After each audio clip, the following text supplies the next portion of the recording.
नमस्कार दर्शक बंधु, आज आम जानिबा वृष राशि मासिक राशिफल विषय। एप्रिल 2026 वृष राशि व्यक्ति मानकर पई केमिति रहिबो से विषय आम विस्तार भावे आलोचना करिबा। आपणक स्वास्थ्य, कैरियर, बिजनेस, पाठपढ़ा, फैमिली लाइफ, मैरेज लाइफ केमिति रहिबो से विषय आम विस्तार भावे आलोचना करिबा। आपण माने वीडियो को शेष पर्यंत निश्चय देखंतु। चलंतु डेरी न करी वीडियोटी को आरंभ करिबा। एप्रिल मासरे आपणक राशि अधिपति होउछंती शुक्र एवं राहु, जहा फल आपण मानकु मानसिक द्वंद्व देखा देई पारे। विशेष करी मासर द्वितीयार्धरे रविंक गोचर आपण मानक पई बहुत बड़ परिवर्तन नेकी आसीबो। प्रथमे जानिबा आपणक स्वास्थ्य केमिति रहिबो।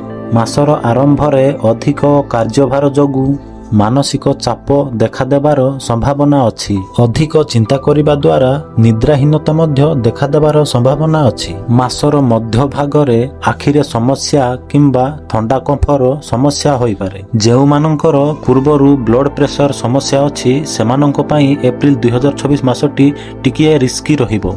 एबे जानिबा एप्रिल 2026 मासरे आपणक क्यारियर केमिति रहिबो। एही मासरे आपणक कर्म भावरे शनिक प्रभाव रहिबो, जहा आपणको अधिक अनुशासित एवं परिश्रमी कराइबो। शुक्र एवं बुधंक शुभ स्थिति जोगु आपणको कार्य सफलता मध्य मिलिबो। जेउ माने नुआ चाकरी खोजुछंती सेमानक पई एप्रिल द्वितीय सप्ताह परे शुभ खबर मिलिबो। कर्म क्षेत्र रे आपणक दक्षता प्रदर्शन जोगु उपरिस्थ कर्मचारींक प्रशंसा मिलिबो। जदि कौनसी प्रोजेक्ट अधा रहिथिला ताहा एही मासरे निश्चिंत पूर्ण हेबो।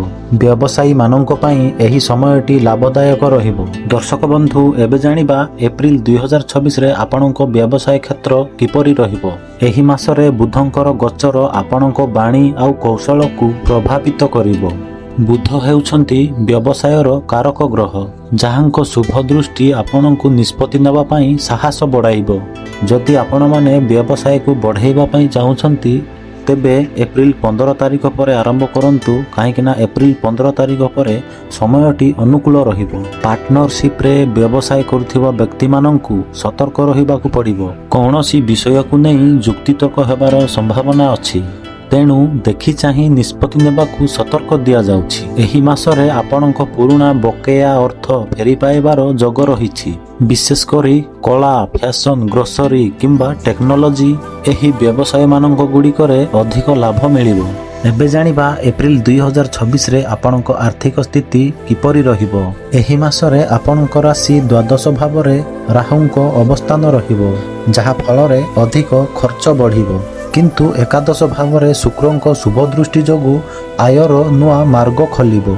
किंतु मासर प्रथमार्धरे घरोई कार्य किंबा स्वास्थ्य कारणरू अधिक टंका खर्च होई पारे। सेहिथिपई आपण माने बजेट प्रस्तुत करि चलंतु, ठीक रहिबो। जदि आपण माने काहाकू टंका धार देइछंती ताहा एही मासरे पाइबाकू कष्टकर होई पारे। आउ हां, जदि आपण माने कौनसी ऋण करिबाकू चाहुछंती तेबे एही समयटी अनुकूल नुहे। मासर 15 तारिख परे रविंकर गोचर जोगु आपणक आर्थिक स्थिति रे सुधार आसीबो। अटकी रहिथिबा कार्यरू पैसा मिलिबार मध्य जोग रहिछि। एबे जानिबा आपणक फैमिली पई एप्रिल मासटी केमिति रहिबो। एही मासरे देवगुरु बृहस्पति आपणक चतुर्थ भाव सुख स्थान रे रहिबे, जहा परिवार रे एकता आउ शांति प्रतिष्ठा करिबो। मासर मध्य भागरे मंगलंक चलन जोगु भाई भौणींक संपर्क रे सामान्य गभीरता आसीपारे। किंतु फैमिली भितरे एही मास सारा उत्तम बुझामणा रहिबो। जदि कौनसी पुरुणा विवाद थिला ताहा एही मासरे समाधान हेबो। एही मासरे आपणक पितामातांक स्वास्थ्य भल रहिबो। सेमानक आशीर्वाद आपणक प्रत्येकटी कार्य सफलता देबो। एही मासरे आपणक संतान मानक पक्षरु कौनसी शुभ खबर मिलिबो। सेमानक शिक्षा किंबा क्यारियर रे उन्नति देखि आपण माने खुशी हेबे। एही मासरे आपणक घरे कौनसी पूजा विधि किंबा मांगलिक कार्य हेबार जोग रहिछि। आपण माने कौनसी पुरुणा बंधुंक सहित साक्षात होई पारिबे। एबे जानिबा आपणक दाम्पत्य जीवन बा मैरेज लाइफ केमिति रहिबो। आपणक जीवन साथी आपणक प्रतिटी निष्पत्ति रे सहयोग करिवे। विशेष करी आर्थिक समय किंबा पारिवारिक समय रे से आपणक पई शक्ति साजिबे। ଏହି ମାସରେ ଆପଣ ନିଜ ଜୀବନସାଥୀଙ୍କ ସହ କୌଣସି ସୁନ୍ଦର ଜାଗାକୁ ମନୋରଞ୍ଜନ ପାଇଁ ଦୂରଯାତ୍ରା କରିବେ। ଯଦି ପୁରୁଣା ମନୋମାଳିନ୍ୟ ଥିଲା ତାହା ଦୂର ହେବ ଆଉ ପରସ୍ପର ପ୍ରତି ବିଶ୍ୱାସ ବୃଦ୍ଧି ପାଇବ।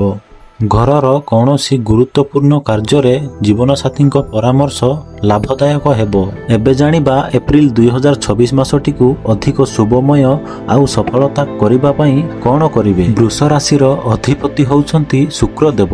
ସେଇଥିପାଇଁ ମାସ ସାରା ପ୍ରତି ଶୁକ୍ରବାର ଦିନରେ ମା ଲକ୍ଷ୍ମୀଙ୍କ ପାଖରେ ଘିଅ ଦୀପ ଜଳାନ୍ତୁ ଏବଂ ଶୁକ୍ର ମନ୍ତ୍ର ଓଂ ସୁଂ ଶୁକ୍ରାୟ ନମଃ ମନ୍ତ୍ରକୁ ଜପ କରନ୍ତୁ। କ୍ୟାରିୟରରେ ବାଧା ଦୂର କରିବା ପାଇଁ ପ୍ରତି ଶନିବାର ସନ୍ଧ୍ୟାରେ ଅସ୍ତ ଗଛ ମୂଳେ ସୋରିଷ ତେଲର ଦୀପଟିଏ ଜଳାନ୍ତୁ। ଯଦି ସମ୍ଭବ ହୁଏ ଗାଈକୁ କିଛି ଖାଇବାକୁ ଦିଅନ୍ତୁ।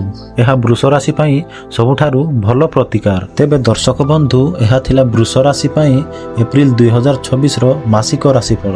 ଯଦି ଭିଡ଼ିଓଟି ଭଲ ଲାଗିଛି ଭିଡ଼ିଓକୁ ଗୋଟେ ଲାଇକ୍ କରନ୍ତୁ ଆଉ ସେୟାର କରନ୍ତୁ ଆଉ ଆମ ଚ୍ୟାନେଲକୁ ସବସ୍କ୍ରାଇବ୍ କରିବାକୁ ଭୁଲନ୍ତୁ ନାହିଁ। ରହିଲି ଦର୍ଶକ ବନ୍ଧୁ, ଆଜିର ଭିଡ଼ିଓକୁ ଏଇଠି ରଖିବା। କଥା ହେବା ନେକ୍ସଟ ଭିଡ଼ିଓରେ। ତେବେ ପର୍ଯ୍ୟନ୍ତ ଆପଣଙ୍କ ଦିନଟି ଶୁଭମୟ ହେଉ।